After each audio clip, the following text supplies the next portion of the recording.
গত ক্লাসে আমরা 6 ধরনের হেডিং ট্যাগ এবং অর্ডার লিস্ট এবং আনঅর্ডার লিস্টের ব্যবহার দেখছিলাম। তো আজকের ক্লাসে আমরা ইমেজ এবং হাইপার লিঙ্কের ব্যবহার দেখব। তো তার জন্য আমি এখানে একটা এক্সাম্পল নিয়ে নিছি। ধরো আমাদেরকে বলা হয়েছে যে এখানে একটা লঘু ডট জেপিজি নামে একটা ইমেজ আছে, তোমাকে দিয়ে দেওয়া হয়েছে। বলা হয়েছে যে এই ইমেজটা ওয়েবসাইটে প্রদর্শন করার জন্য, এবং আরো বলে দিছে যে মাহবুব মেথড এই লেখাটার মধ্যে ক্লিক করলে তোমাকে ওই মাহবুব মেথড পেজ কিংবা ইউটিউব চ্যানেল ওইখানে তোমাকে নিয়ে যাবে। তো এটা আমরা কিভাবে করব? তো তার জন্য প্রথমে আমরা এই যে HTML এর বেসিক স্ট্রাকচারটা লিখে নিব, এটা তোমাদের সবার জানা আছে।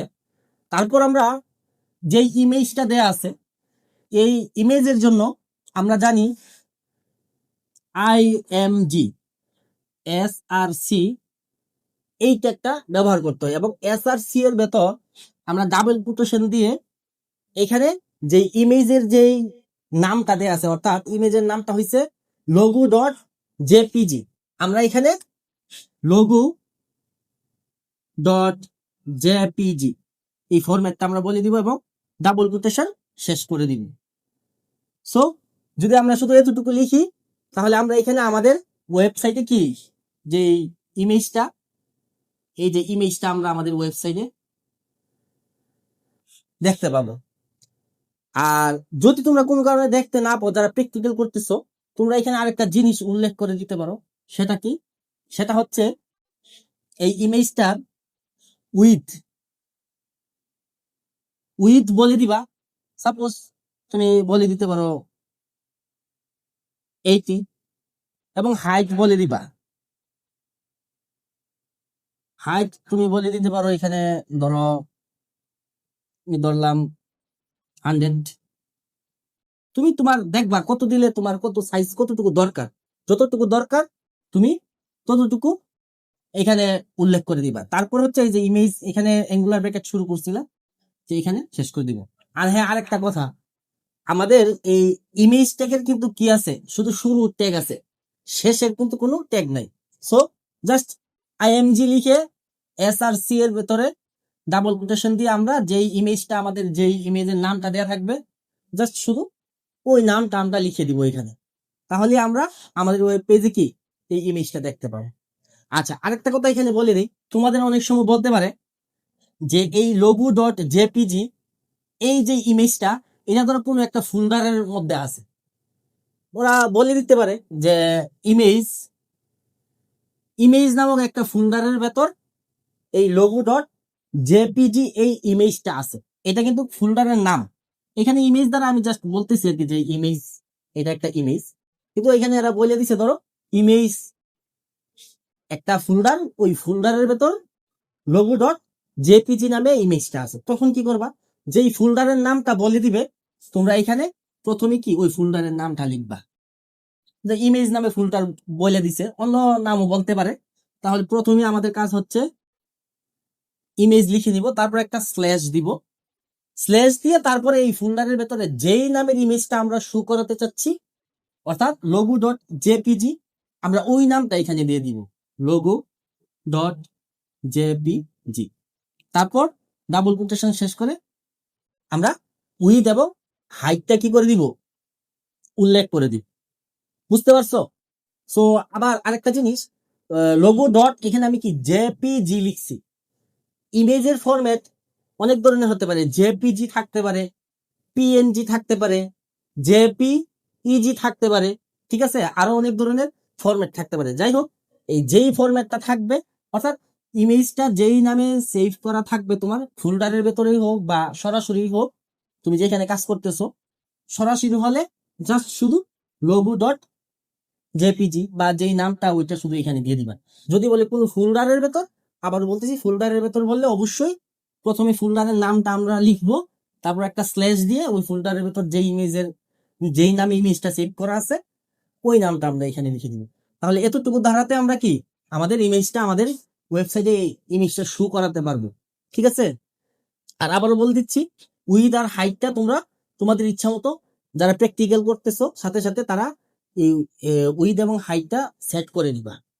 তারপরে আমাদেরকে বলছে যে মাহবুব মেথড, এইখানে যদি এই লেখাটাকে ক্লিক করি, হ্যাঁ, অর্থাৎ আমাদের এই লেখাতে ক্লিক করলে আমাদেরকে কি এই অ্যাড্রেসে যে পেজ আছে ইউআরএল, এই যে ইউআরএলটা আছে এটার লিঙ্কটা আমাদেরকে দিয়ে দিছে, বলছে এই লেখাটার মধ্যে ক্লিক করলে আমাদেরকে কি যেন এই লিঙ্কের যেই পেজটা কিংবা যেই সাইটটা আছে কিংবা যে ইউটিউব চ্যানেল যাই বলো ওইটাতে যাতে আমাদেরকে নিয়ে যায়। তো তার জন্য আমরা কি করব, তার জন্য আমরা জাস্ট আমরা একটা হাইপার লিঙ্ক ট্যাগ করছিলাম, আমরা অ্যাঙ্কর ট্যাগ এ, আমরা জাস্ট শুধু এখানে এ লিখে এইচ রেফ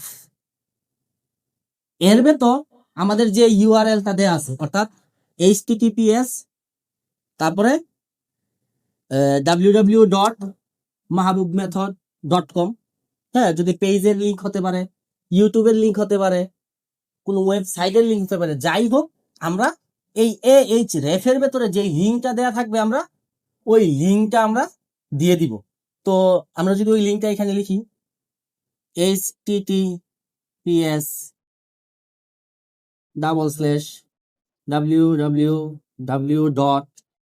আমি এতটুকু মুছে দিচ্ছি, পুরাটা লেখা মাহবুব মেথড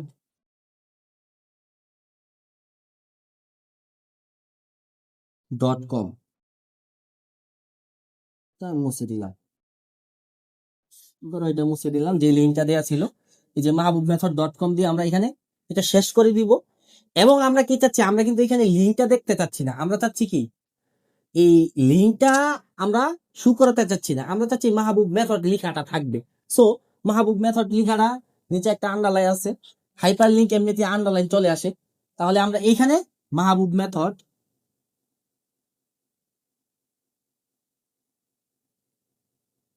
এই লেখাটা দিয়ে দিব এবং এইখানে অ্যাঙ্কর ট্যাগটা শুরু করছিলাম আমরা এখানে শেষ করে দিব।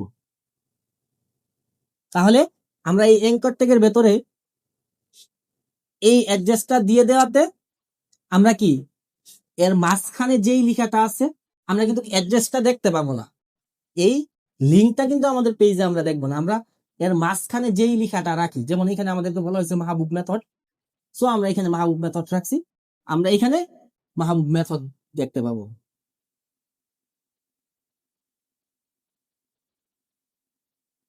সো আমরা আমাদেরকে যেরকম বলা হয়েছিল ডিজাইন করার জন্য আমাদের ডিজাইনটা কিন্তু কি সেম, এই যে এইটার মতো কিন্তু হয়ে গেছে।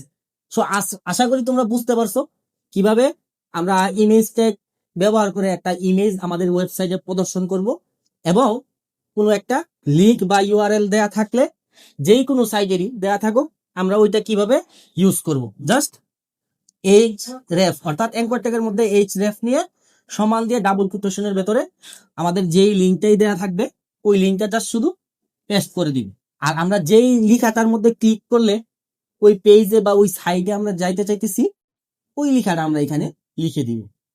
তো আশা করি এতটুকু বুঝতে পারছো। তোমাদের এই হাইপার লিঙ্ক এবং ইমেজ এই দুইটা থেকে প্রায় সময় বিভিন্ন প্রশ্ন দেখবা তোমরা খুললে এগুলা থেকে ম্যাক্সিমাম কোশ্চেন থাকে।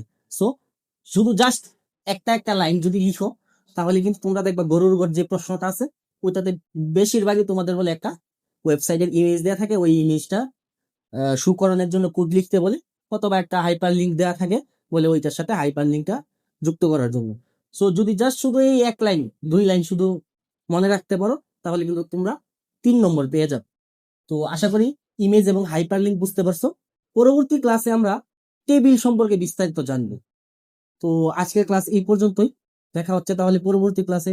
ততক্ষণ পর্যন্ত ভালো থেকো, আল্লাহ হাফেজ।